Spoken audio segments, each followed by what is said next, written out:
Hello friends, in this video can we started outbreeding devices. Outbreeding devices mean those devices which increases the or encourages the cross pollination and which are those are the discourages the self pollination. Those devices are known as the outbreeding devices. For example, here the continued self pollination results in inbreeding depression. It means what? The self pollination continuous ಆಯ್ತಂದ್ರೆ that will be reduces the biological fitness of a given plant or the population, then that is known as the what? Inbreeding depression. So in order to prevent these, flowering plants have developed many devices to discourage the self pollination and to encourages cross pollination. ಏನಂತಾರೆ, self pollination ಆಗ್ತಾ ಹೋದಂಗೆ ಏನಾಗುತ್ತೆ, ಅದ್ರದ್ದು biological fitness ಕಡಿಮೆ ಆಗುತ್ತೆ. ಅದನ್ನು prevent ಆಗಬೇಕಂದ್ರೆ self pollination ಕಡಿಮೆ ಆಗಬೇಕು, ಕ್ರಾಸ್ ಪಾಲಿನೇಷನ್ ಜಾಸ್ತಿ ಆಗಬೇಕು. ಈ ಕ್ರಾಸ್ ಪಾಲಿನೇಷನ್ ಜಾಸ್ತಿ ಆಗಬೇಕಂದ್ರೆ it will be develop some of the devices which are adapted some devices. What are those? You can studies here. In some species pollen release and stigma receptivity are not synchronized. ಅಂದರೆ pollen release ಆಗೋದಕ್ಕೂ stigma receptivity ಆಗೋದಕ್ಕೂ same ಆಗಂಗಿಲ್ಲ, same time ಆಗಲ್ಲ ಅಂದರೆ in that time it will be obviously goes to cross pollination. ಅವಾಗ cross pollination ಆಗಲೇಬೇಕು, ಯಾಕಂದ್ರೆ pollen first release ಆಗ್ತೈತಿ, ಸ್ಟಿಗ್ಮಾ ರಿಸೆಪ್ಟಿವಿಟಿ ಆಗಿರೋದಿಲ್ಲ. ಇಲ್ಲಾಂದರೆ ಸ್ಟಿಗ್ಮಾ ರಿಸೆಪ್ಟಿವಿಟಿ ಫಸ್ಟ್ ಆಗ್ತಿರ್ತೈತಿ ಬಟ್ ಪೋಲನ್ ರಿಲೀಸ್ ಆಗಲ್ಲ. ಸೊ ಆ ಟೈಮ್ ಒಳಗೆ ಏನಾಗುತ್ತೆ, ಕ್ರಾಸ್ ಪಾಲಿನೇಷನ್ ಆಗುತ್ತೆ. Next, in some other species anther and stigma are placed at different position so that pollen cannot come in contact with the stigma of the same flower. ಒಂದಿಷ್ಟು species ಒಳಗೆ ಏನಾಗುತ್ತೆ, anther ಮತ್ತು stigma ಏನಾಗುತ್ತೆ, different position ಒಳಗೆ ಇರುತ್ತೆ. ಅವಾಗ different position ಇದ್ರೊಳಗಿರುತ್ತೆ ಅಂದ್ರೆ ಒಂದೇ ಸೇಮ್ ಫ್ಲವರ್ ಒಳಗೆ ಇರಲ್ಲ ಅಂತಂದ್ರೆ ಪೋಲನ್ ಅದ್ರೊಳಗೆ ಸೇಮ್ ಫ್ಲವರ್ ಒಳಗೆ ಕಾಂಟ್ಯಾಕ್ಟ್ ಆಗೋಕ್ಕಾಗೋದಿಲ್ಲ. ಅವಾಗ ಏನಾಗುತ್ತೆ, it will be obviously it will be goes for the cross pollination. Next, self incompatibility means is a genetic mechanism and to prevent autogamy means which prevents the what self pollination and it will be help for the cross pollination. It means ಏನಾಗುತ್ತೆ ಅಂದ್ರೆ those plants which is having the inability of the plants with the functional pollen ಅಂದ್ರೆ functional pollen ಇರಂಗಿಲ್ಲ. Functional ಫೋನಲ್ಲಿ ಇರಂಗಿಲ್ಲ ಅಂತಂದ್ರೆ that will be goes to what cross pollination. Pollen grains functional ಇಲ್ಲ ಅಂತಂದ್ರೆ ಅವಾಗ ಏನಾಗುತ್ತೆ, ನೆಕ್ಸ್ಟ್ ಪಾಲಿನೇಷನ್ ಆಗಬೇಕಂತಂದ್ರೆ ಕ್ರಾಸ್ ಪಾಲಿನೇಷನ್ ಆಗಬೇಕು. ಆ ಪ್ಲಾಂಟಿಂದ ಏನಿರೋದಿಲ್ಲ, ಸೆಲ್ಫ್ ಇನ್ಕಂಪ್ಯಾಟಿಬಲ್ ಅಂದರೆ ಫೋಲನ್ ಏನು ರಿಲೀಸ್ ಆಗ್ತದಲ್ಲ ಆ ಫೋಲನ್ನೇ ಫಂಕ್ಷನಲ್ ಇರಲ್ಲ ಅಂದರೆ it will be obviously go for the cross pollination. Next, unisexuality is another device to prevent self pollination. Unisexuality is the another device, means some of the plants like maize and the castor which are having the monoecious pair has the unisexual male flower, unisexual female flower. ಏನು ಮೇಲ್ flower ಬೇರೆ ಇರುತ್ತೆ, female flower ಬೇರೆ ಇರುತ್ತೆ. ಮೇಲ್ female flower ಬೇರೆ ಇತ್ತಂದ್ರೆ ಏನಾಗಬೇಕು, that will be also go for the what cross pollination. So castor and maize are monoecious where unisexual male and female flowers are born on the same plant. Male female plants same plant ಒಳಗೆ ಬೆಳೆ ಇರುತ್ತೆ but which will be prevents autogamy. Cross pollination ಆಗುತ್ತೆ but not ಜಿಟಿನೋಗ್ಯಾಮಿ. Cross pollination ಆಗುತ್ತೆ, function ಏನು cross pollination but ಅದ್ರ genetically it will B what self pollination. Next, in several species like papaya which is having the male and female flowers present on different plants. ಇದರೊಳಗೆ papaya plant ಒಳಗೆ ಏನಾಗುತ್ತೆ, ಮೇಲ್ plant ಬೇರೆ ಇರುತ್ತೆ, female flower ಬೇರೆ ಇರುತ್ತೆ. So ಮೇಲ್ flower ಇತ್ತಂದ್ರೆ ಅದು ಮೇಲ್ plant, female flower ಇತ್ತಂದ್ರೆ ಅದು female flower. In that condition it will be obviously go for what cross pollination. It will be prevents both autogamy as well as what zytinogamy. In some devices, dichogamy means in bisexual flower, which is bisexual flower means which is having both male and female flower but male and female flower reproductive parts ಮ್ಯಾಚುರ್ಡ್ at different times. Bisexual flower ಅಂದರೆ ಮೇಲು female part ಇರುತ್ತೆ, but ಡೈಕೋಗ್ಯಾಮಿ ಒಳಗೆ ಏನಾಗುತ್ತೆ ಅಂದರೆ that will be male flower and the female flower are the male reproductive part and female reproductive parts which matures at different time. one time male reproductive part ಬೇಗ matured ಆಗುತ್ತೆ, next female reproductive part next ಏನಾಗುತ್ತೆ mature ಆಗುತ್ತೆ. ಅವಾಗ ಏನಾಗ್ತೈತಿ, it will be go for the cross pollination.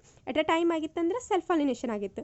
So ಇದ್ರೊಳಗೆ dichogamy ಅಂದರೆ male and female flowers parts ಏನಾಗುತ್ತೆ different time ಒಳಗೆ ಮ್ಯಾಚರ್ಡ್ ಆಗುತ್ತೆ. So it will be goes for the cross pollination. For example here in that it will be consist of two types, protoandry and protogyny. Protoandry means pro means first, andry means androecium. ಇದರೊಳಗೆ androecium matures earlier to gynocium. First ಯಾವ್ದು mature ಆಗುತ್ತೆ ಅಂದರೆ ಆಂಡ್ರೋಶಿಯಮ್ mature ಆಗುತ್ತೆ, next ಏನಾಗುತ್ತೆ ಗೈನೋಶಿಯಮ್ matured ಆಗುತ್ತೆ. ಇನ್ that time it will be good for cross pollination. For example cotton and sunflower ಮತ್ತು cotton ಒಳಗೆ ಏನಾಗುತ್ತೆ ಫಸ್ಟ್ ಆಂಡ್ರೋಶಿಯಮ್ ಮ್ಯಾಚೂರ್ಡ್ ಆಗುತ್ತೆ, ನೆಕ್ಸ್ಟ್ ಯಾವುದು ಫ್ಲವರ್ ಯಾವ ಪಾರ್ಟ್ ಆಗುತ್ತೆ ಅಂದರೆ ಗೈನೋಶಿಯಮ್. ಅವಾಗ ಏನಾಗುತ್ತೆ ಆಂಡ್ರೋಶಿಯಮ್ ಮ್ಯಾಚೂರ್ ಆದ ತಕ್ಷಣ ಅದಕ್ಕೆ ಏನಾಗು ಪಾಲಿನೇಷನ್ ಆಗಲೇಬೇಕಲ್ಲ, ಅವಾಗ it will be go for the cross pollination. For example cotton and the sunflower. ಪ್ರೋಟೋಗೈನಿ.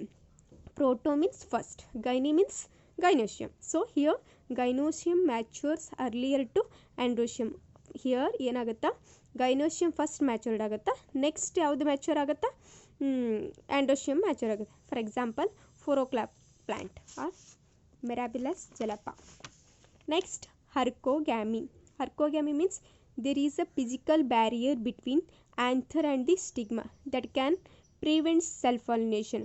ಅಂದ್ರೆ ಎದುರು ಆ್ಯಂಥರ್ ಮತ್ತು ಸ್ಟಿಗ್ಮಾದ ಮಧ್ಯೆ ಏನಾದರೂ ಫಿಸಿಕಲ್ ಬ್ಯಾರಿಯರ್ ಇತ್ತಂದರೆ that will be which is not come to the self pollination, it obviously go for the self cross pollinations. For example ಕ್ಯಾಲೋಟ್ರೋಪಿಸ್.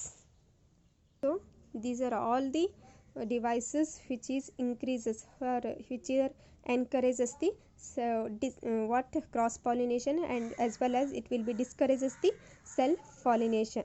Next concept, it is very important for what your exam for 5 marks. Next one is the pollen pistil interaction. Firstly here in this cross pollination, what are those devices?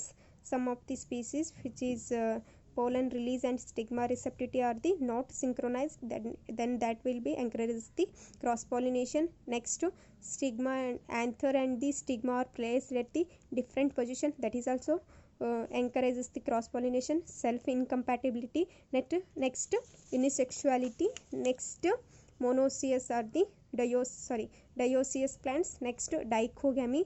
Here in this bisexual flowers ಒಳಗೆ ಏನಾಗುತ್ತೆ male female reproductive parts matures at the different time. Protandry protogyny. Next herkogamy means physical barriers between the anther and the stigma. These are the outbreeding devices. Those devices which increases are the encourages the cross pollination. Next will we go for the pollen pistil interaction. Pollen pistil interaction means what?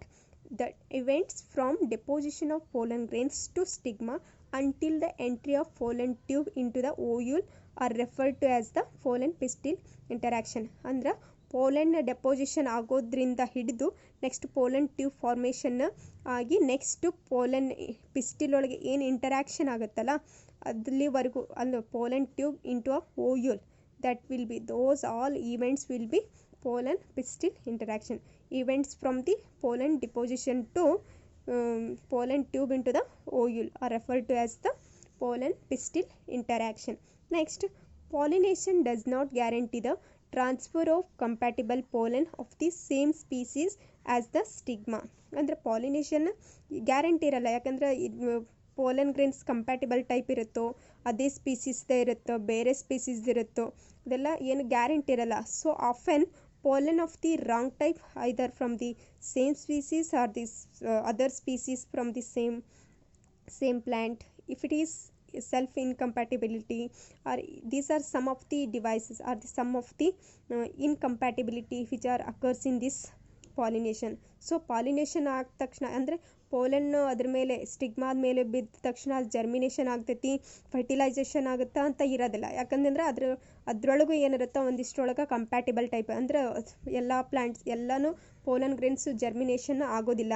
ಇಲ್ಲ ಅದ್ರ wrong type ಇರ್ತೈತಿ, ಬೇರೆ ಪ್ಲಾಂಟಿಂದ ಇರುತ್ತೆ. ಬೇರೆ ಪ್ಲಾಂಟಿಂದ ಇದ್ದರೆ ಏನಾಗಲ್ಲ, germination ಆಗೋದಿಲ್ಲ. ಒಂದಿಷ್ಟರೊಳಗೆ ಏನಾಗುತ್ತೆ, ಸೆಲ್ಫ್ ಇನ್ಕಂಪ್ಯಾಟಿಬಲ್ ಅಂದ್ರೆ ಅದಕ್ಕೆ ಏನಿರೋದಿಲ್ಲ, that will not having the functional pollen, ಅದು ಫಂಕ್ಷನಲ್ ಪೋಲನ್ ಇರೋದಿಲ್ಲ. So that will be so pollination does not guarantee the transfer of compatible type. So in that time the pistil has the ability to recognize the pollen of its compatible or incompatible. ಅಂತ time ಒಳಗೆ ಏನಾಗುತ್ತೆ, pistil ಏನಾಗುತ್ತೆ, that will be having ability to recognize what pollen, if it is the compatible type or if it is the incompatible type. if it is compatible type ಅಂದರೆ okay ಇದು correct ಇತ್ತಂದ್ರೆ pollination germination ಆಗುತ್ತೆ ಅದು pollen grain ಅಂತಂದ್ರೆ ಅಷ್ಟೇ ಮಾತ್ರ pistil accept ಮಾಡ್ಕೊಳ್ತೈತಿ. Right type ಇದ್ರೆ ಮಾತ್ರ ಅದೇನಾಗತ್ತೆ, ಅಕ್ಸೆಪ್ಟ್ ಮಾಡ್ಕೊಳ್ತೈತೆ ಪ್ಲಾಂಟ್ ಯಾವುದು, pistil. If it is wrong type or if it is incompatible, that will be rejects the pollen or the pollen ಗ್ರೇನನ್ನು ರಿಜೆಕ್ಟ್ ಮಾಡುತ್ತೆ. So if it is compatible type, the pistil accept the pollen and promotes the post pollination events that lead to fertilization. ಅವಾಗಷ್ಟೇ fertilization ಆಗೋಕ್ಕೆ ಬಿಡುತ್ತೆ. If it is incompatible, the pistil rejects the pollen by preventing pollen germination on the stigma or growth of the pollen tube in the style. ಏನಾಗುತ್ತೆ, incompatible type ಇತ್ತಂದ್ರೆ pistil ಏನು ಮಾಡುತ್ತೆ, reject ಮಾಡುತ್ತೆ. ಯಾವ ಥರ ರಿಜೆಕ್ಟ್ ಮಾಡ್ತದೆ ಅಂದ್ರೆ, that will be having some of the lipids or the some of the chemicals which is recognize the compatible and incompatible. ಕೆಮಿಕಲನ್ನು ಪ್ರೊಡ್ಯೂಸ್ ಮಾಡೋದ್ರಿಂದ ಅದು ಏನು ಮಾಡುತ್ತೆ, ರಿಕಗ್ನೈಸ್ ಮಾಡ್ತೈತೆ ಇದು ಪೋಲನ್ ಜರ್ಮಿನೇಷನ್ ಆಗುತ್ತೋ ಇಲ್ವೋ, ಇದು ಕಂಪ್ಯಾಟಿಬಲ್ ಟೈಪು, ರೈಟ್ ಟೈಪು, ಇದು ನಾವು ಫರ್ಟಿಲೈಸೇಷನ್ ಆಗೋಕ್ಕೆ ಹೆಲ್ಪ್ ಆಗುತ್ತೋ ಇಲ್ಲ, ಪೋಲನ್ ಟ್ಯೂಬ್ ಫಾರ್ಮೇಷನ್ ಆಗುತ್ತೋ ಇಲ್ಲ ಅನ್ನೋದನ್ನು ಏನು ಮಾಡುತ್ತೆ, ಪಿಸ್ಟಿಲ್ ಡಿಸೈಡ್ ಮಾಡಿ next it will B accept the pollen grains. Acceptance or rejections between pollen grains and the pistil is mediated by chemical components. So acceptance and the rejections between the pollen, accept ಮಾಡ್ಕೊಳ್ಳೋದು ಮತ್ತು ಬಿಡೋದು, ಪೋಲನನ್ನು accept ಮಾಡ್ಕೊಳ್ಳೋದು ಬಿಡೋದು ಅದ್ರ ಮೇಲೆ depend ಇರುತ್ತಂದ್ರೆ pistil which releases some chemicals like lipids. So it will be helps to recognize the right type and the wrong type, or the acceptance or the rejections of the pollen grains. The pollen grain germinated on the stigma to produce a pollen tube through one of the germ pore. Pollen grain germinated on stigma which produces the pollen tube through one of the germ pore. The contents of pollen grains move into the pollen tube. ಎಲ್ಲ content ಏನಾಗುತ್ತೆ, pollen tube ಒಳಗೆ ಹೋಗೋದು. Next pollen grain to pollen tube ಒಳಗೆ ಹೋಗುತ್ತೆ. Next pollen tube grows through the tissue of the stigma. Next tissue ಮೂಲಕ ಏನಾಗುತ್ತಾ, pollen tube formation ಆಗುತ್ತೆ. Then it will be goes to the stigma, then it will be style and reach to the ovary. Stigma first ಸ್ಟಿಗ್ಮಾಕ್ಕೆ ಹೋಗಿ reach ಆಗುತ್ತಾ, ಅಲ್ಲಿ tube formation ಆಗುತ್ತೆ. Next style, next ಎಲ್ಲಿಗೆ ಹೋಗಿ ರೀಚ್ ಆಗುತ್ತಾ, ಓವರಿಗೆ ಹೋಗಿ ರೀಚ್ ಆಗುತ್ತೆ. In few plants species, the pollen grains are shed two-celled stage, a generative cell, vegetative cell. In such a plant, a generative cell divides and forms a two male gametes during the growth of pollen tube. ಏನಾಗುತ್ತೆ, almost ಯಾವುದು two celled stage ಒಳಗಿರುತ್ತೆ, in some almost ಎಲ್ಲ 3 celled stage ಒಳಗೆ. In several species they shed at the 3 celled stage. Pollen tube carries two male gametes. Pollen tube after reaching the ovary enters the ovule through micropyle and then enters one of the synergy through the filiform apparatus. Recent studies have been shown that filiform apparatus present at the micropylar region guides the entry of pollen tube. I am already told about this one. What are the function of this filiform apparatus? Next, advantages of pollen pistil interaction. Advantages: pollen pistil interaction is a dynamic process involving pollen recognition followed by promotion or inhibition of the pollen. Next ಏನಾಗುತ್ತೆ ಅಂದರೆ which is helps to plant breeders manipulating the pollen pistil interaction. If it is incompatible type ಇತ್ತಂದ್ರೆ ಅದನ್ನು reject ಮಾಡಿಬಿಡ್ತಾರೆ. Next compatible type ಇತ್ತಂದರೆ that will be help for the pollination to produce the desired hybrids. Next ಯಾವ ಥರ ನಾವು recognise ಮಾಡ್ಬೋದು germination or the pollen is wrong type and right type ಅನ್ನೋದನ್ನು just we can take the pollen grains and then it will be dusted onto the pollen grains like pea, chickpea and crotalaria, balsam, mincarossia. That will be taken in the glass slide and put a drop of sugar solution like 10% after keep it for 15 to 30 minutes. Observe the slide. See, we can observe the pollen tubes coming out of the pollen grains. So if some of the pollen grains are germinated, some of them are not germinated. If it is germinated, they are the compatible type. If they are not germinated, they are the incompatible type. It will help the breeder to cross different species and often different genera to combine desirable characters to produce commercially superior varieties. These are the some of these helps to what to produce the superior varieties. ಯಾವುದು compatible type ಐತಿ, incompatible type ಐತೆ, next ಇದು germination ಆಗುತ್ತೋ ಬೇರೆ plant ಮೇಲೆ ಎಲ್ಲ ನೋಡಿಕೊಂಡು that will be helps to superior to produce the commercial plants to superior varieties. So this is the pollen pistil interaction. Pollen pistil interaction ಅಂದ್ರೆ from pollen deposition ಆಗೋದ್ರಿಂದ ಹಿಡಿದು ಪಿಸ್ಟಿಲ್ ಪೋಲನ್ ಟ್ಯೂಬ್ ಗ್ರೋತ್ ಆಗಿ pistil ಯಾವುದು ovules reach ಆಗೋವರೆಗೂ ಏನು functions ಇರುತ್ತಲ್ಲ that will be known as the pollen pistil interaction. That events is known as the pollen pistil interaction.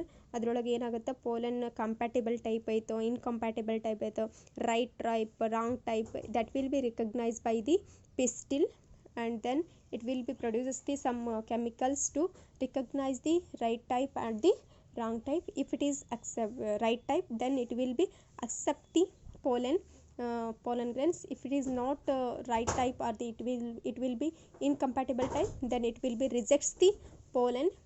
It will be helps to fertilize further fertilization. These are the pollen pistil interaction. But you can also know the advantages of the pollen pistil interaction. ಏನು advantage pollen pistil ಇಂಟ್ರಾಕ್ಷನಿಂದ ಏನೇನು advantages ಆಗುತ್ತೆ ಅನ್ನೋದನ್ನು ನೋಡಿದ್ವಿ. Okay, thank you.